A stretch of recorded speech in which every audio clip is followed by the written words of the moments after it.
assez chargée pour vous tous et toutes, j'imagine. En tout cas, elle l'a été pour la FESP parce qu'on avait une feuille de route un peu chargée aujourd'hui, mais c'était passionnant. Et on termine peut-être par, finalement, par le meilleur ou le plus beau, avec une rencontre donc sous le signe du droit des femmes, puisque vous savez peut-être que la FESP est la première fédération du secteur des services à la personne à avoir signé, grâce à Sandra en grande partie, et évidemment aussi à son président, Maxime Ayache, qui est représenté par Sandra Kuxman Burgot.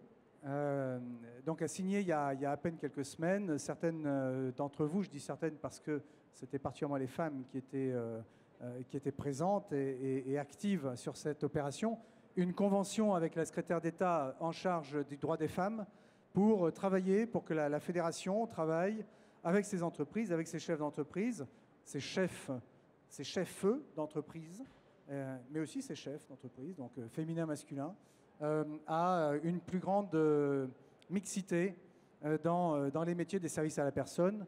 La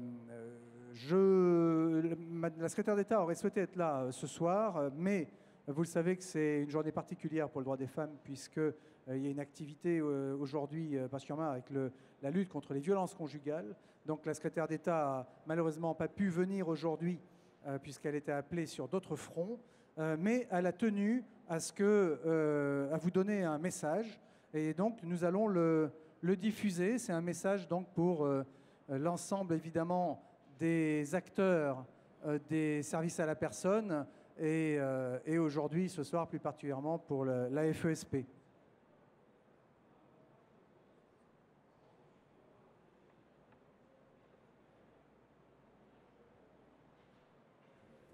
Mesdames, Messieurs, en ce 25 novembre, journée internationale de lutte contre les violences faites aux femmes, je ne peux pas être parmi vous.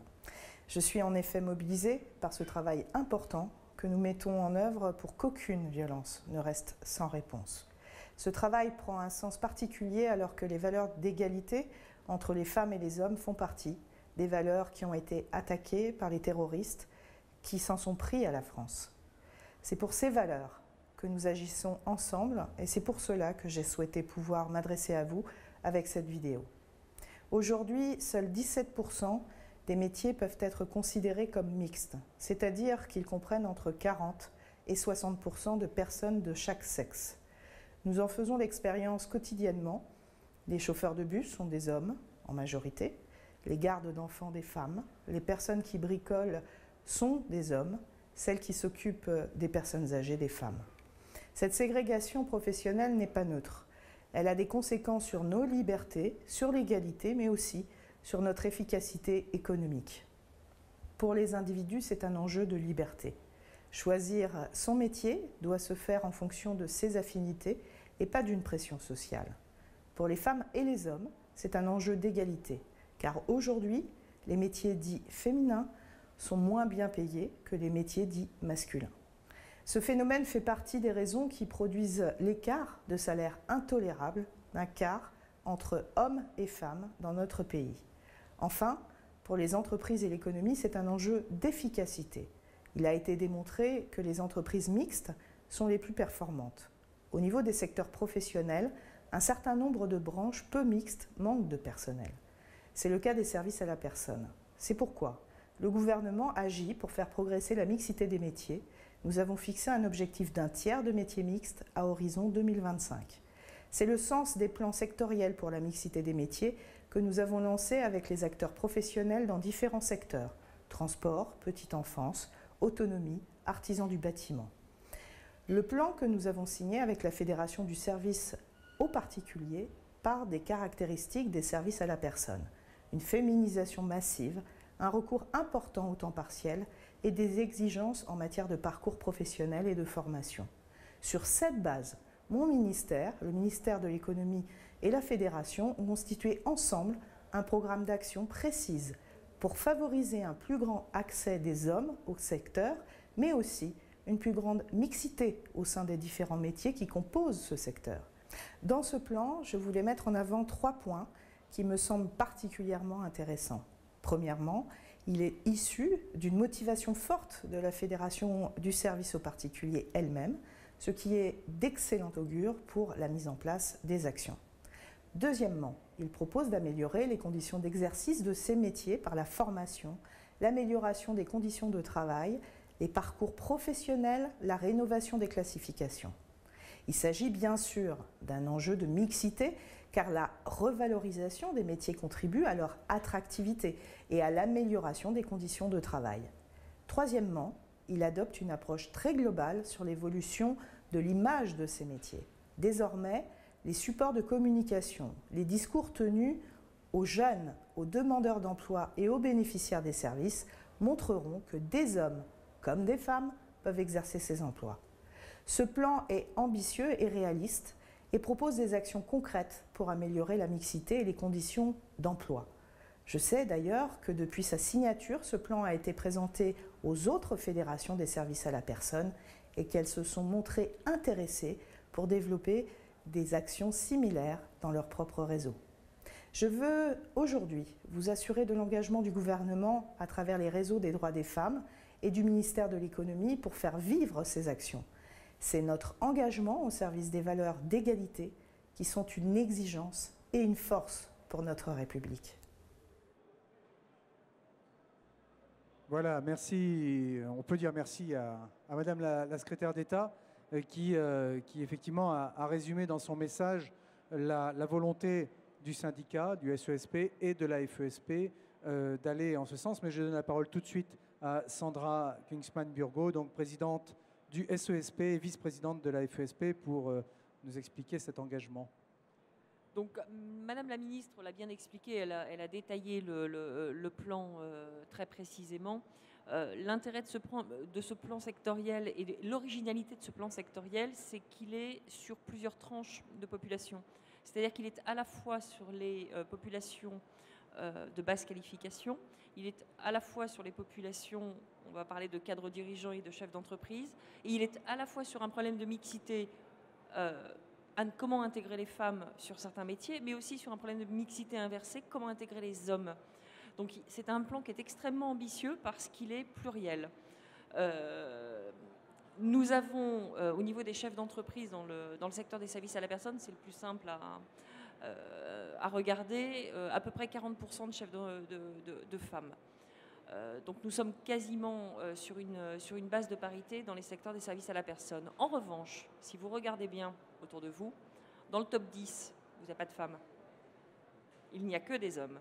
Là, on a un problème de parité. Donc, mesdames, relevons les manches et essayons de rentrer dans le top 10. C'est un petit objectif. C'est un premier point. Mais pourquoi est-ce que vous n'avez pas les femmes dans justement le top 10 ? C'est parce que les femmes ont plus de difficultés à accéder au financement. Et ça, c'est également un levier qu'il va falloir faire bouger avec les pouvoirs publics. Ensuite, je vais prendre nos instances. Nous avons eu à une époque une gouvernance quasi paritaire. Aujourd'hui, je manque de femmes. Donc, mesdames, engagez-vous aussi dans les instances paritaires parce que c'est important. C'est vous aussi qui impulsez une politique de branche. Voilà, c'était un petit appel au peuple sur les femmes. Maintenant, sur les intervenants, nous avons un problème de mixité, en effet. Dans des métiers comme la garde d'enfants, vous n'avez quasiment que des femmes, alors que les hommes sont très appréciés généralement par les familles. Mais on a des difficultés pour en recruter. Dans d'autres métiers comme l'homme toute main, c'est pas logique. Il faudrait me changer cette classification au niveau de la convention collective. Est-ce qu'on parle de femme toute main ? Non. Pour le coup. Donc, ou pas dans ce contexte, c'est ça ? Donc, il faut changer cette appellation qui, pour le coup, ne correspond pas à une réalité de mixité. On a des problèmes de mixité, en effet, dans le bricolage, dans le jardinage. On va avoir très, très peu de femmes. Et en revanche, beaucoup de femmes dans le ménage et beaucoup de femmes dans la garde d'enfants. Donc voilà, ce plan sectoriel est extrêmement ambitieux. On a posé les bases et puis on va commencer à travailler d'ici le début de l'année prochaine avec toutes les bonnes volontés. Donc c'est aussi là le moment de s'inscrire si vous souhaitez participer à la mise en œuvre de ce plan avec Madame la Ministre et puis avec nos partenaires. C'est le moment de venir se mobiliser. Merci. Merci Sandra. On a souhaité que cette opération, qui lance en fait le programme de la Convention, qui est, comme l'a dit Madame la secrétaire d'État, est ambitieux et surtout complètement inédit en fait sur notre secteur. On a souhaité aussi se rapprocher et avoir peut-être un commencement de synergie, on en parlera, avec Béatrice Vianney-Galvani, qui est la déléguée générale de 100 000 entrepreneurs. Alors, deux intérêts pour nous à recevoir aujourd'hui la déléguée générale de 100 000 entrepreneurs. D'abord, c'est que 100 000 entrepreneurs, c'est insuffler l'esprit d'entreprise dans notre société en général. Donc ça, évidemment, nous, fédération de services à la personne, d'entreprise de services à la personne, ça nous intéresse énormément. Et la deuxième chose, c'est qu'il y a un volet qui concerne les femmes. Donc je vous laisse nous présenter cela. Oui, vous m'entendez? Oui, bonjour à tous. Donc je représente aujourd'hui l'association 100 000 entrepreneurs. Donc comme vous le disiez, 100 000 entrepreneurs, nous, qu'est-ce qu'on fait? En fait, on sensibilise les jeunes à l'esprit et l'envie d'entreprendre. Et très concrètement, on envoie des entrepreneurs sous toutes ces formes, tout type d'entrepreneurs, dans les écoles, à partir de la 4e jusqu'à l'enseignement supérieur, pour parler d'esprit d'entreprise, pour transmettre aux jeunes leur passion, leur expliquer ce que c'est qu'un entrepreneur, comment il passe ses journées, et surtout parler d'esprit d'entreprendre auprès de cette génération pour les motiver et leur donner envie de prendre leur vie en main. Parce que c'est vraiment ça que nous voulons insuffler. On veut avoir des générations qui se lèvent le matin en ayant envie de porter leur projet. Et du coup, on fait venir tout type d'entrepreneurs, de toute catégorie, tout secteur, et notamment des entrepreneurs des services à la personne. Donc notre association, elle a pris beaucoup d'importance. Elle a été créée en 2007. Et depuis, on a sensibilisé 300 000 jeunes sur ces questions.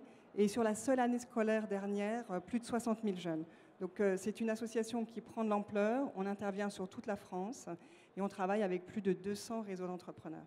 Donc si je suis là aujourd'hui, c'est effectivement pour évoquer ensemble les synergies que nous pourrions avoir. Et moi, j'en vois plein. Mais aussi sur le sujet en fait, qui nous concerne. Donc pour faire écho avec le partenariat que vous avez signé avec la ministre des Femmes, c'est le sujet de la mixité. En fait, chez 100 000 entrepreneurs, on a mis en place une action il y a 2 ans qui s'appelle la semaine de sensibilisation des jeunes à l'entrepreneuriat au féminin. Et on a travaillé avec le ministère des Femmes, mais également avec plusieurs ministères en synergie. Et si on a mis en place cette action, c'est tout simplement parce qu'on s'était rendu compte que dans notre réseau, on n'avait que 10% de femmes qui intervenaient, qui allaient transmettre leur esprit d'entreprendre aux jeunes. Et du coup, ça posait un véritable problème parce que les jeunes filles dans les classes ne voyaient que des entrepreneurs au masculin et les jeunes hommes n'avaient qu'une image masculine de l'entrepreneuriat, ce qui pose des vrais problèmes, notamment dans des zones sensibles où on peut avoir beaucoup de machisme. Du coup, moi, ça m'a vraiment posé un problème quand j'ai vu ça. En plus, j'ai une équipe que de femmes. Et là, on s'est dit, il faut vraiment qu'on fasse quelque chose. Donc, on est allé voir la ministre et on a proposé d'organiser cette fameuse semaine de l'entrepreneuriat au féminin. Et du coup, ça a été une action qui a rapidement fait boule de neige, puisque 40 réseaux féminins nous ont suivis. Cette année, c'était la 3e édition. Et sur cette 3e édition, on a 400 femmes qui sont venues dans 16 régions parler d'esprit d'entreprendre au féminin. Donc ça va être renouvelé l'année prochaine. Là, ce sera la semaine du 7 au 12 mars. Et voilà, nous comptons sur toutes les entrepreneurs heureux pour nous rejoindre, pour venir parler d'esprit d'entreprendre aux jeunes. Donc voilà, c'est un appel que je fais aux femmes entrepreneurs présentes ici, mais je fais également un appel aux hommes entrepreneurs pour rejoindre 100 000 entrepreneurs toute l'année. Et vous pourrez vous connecter sur notre site. En fait, l'action, elle est très simple. On vous demande 2 heures de votre temps, si vous avez le temps. Si vous n'avez pas le temps, eh ben, c'est pas grave, vous le ferez ultérieurement. Il y a un petit brief qui dure 1 heure de façon collective ou alors en e-learning 30 minutes. Et nous, on vous organise tout. Vous n'avez plus qu'à donner de votre temps, de votre passion, et tout se passera bien. Et vous allez, voilà. vous allez pouvoir compter sur nous, comme vous avez déjà, comme vous comptez d'ailleurs déjà sur nous de manière moins... Oui. puisque nous avons Nous déjà avons des, déjà voilà, des, nous avons déjà des intervenants entrepreneurs qui interviennent dans le cadre de cette semaine. Donc pour le coup, et il y en aura plus cette année. Et alors, une dernière chose concernant cette action sur les femmes. En fait, nous avons, la semaine dernière, il y avait à Luxembourg le concours européen d'esprit d'entreprendre. Et en fait, 100 000 entrepreneurs, à travers cette action, étaient lauréats français. Et on a été en fait sur le podium, donc shortlistés parmi les 3 meilleures actions. Et parmi des centaines de dossiers, 32 pays concouraient à ce concours. Donc voilà, on est très fiers et maintenant on compte sur vous tous pour faire grandir l'action. Merci, et on regarde avec beaucoup d'attention ce que va faire 100 000 entrepreneurs, et bien entendu, comme le disait Sandra, j'ai l'impression qu'on ne fait que commencer à travailler ensemble, et ça sera donc l'occasion pour nous de développer cette convention signée avec le secrétariat d'État, avec des partenaires tels que vous, ça, on n'en doute pas une seconde. Je pense qu'on a fait le tour, on a bien dépassé l'horaire déjà. Moi, je vous propose qu'on se retrouve tous maintenant pour boire un verre ou deux, peut-être 3, bon, sur le stand de la FESP. À tout de suite. Merci. Non, n'hésitez pas à venir me voir sur le stand et je répondrai à toutes vos questions.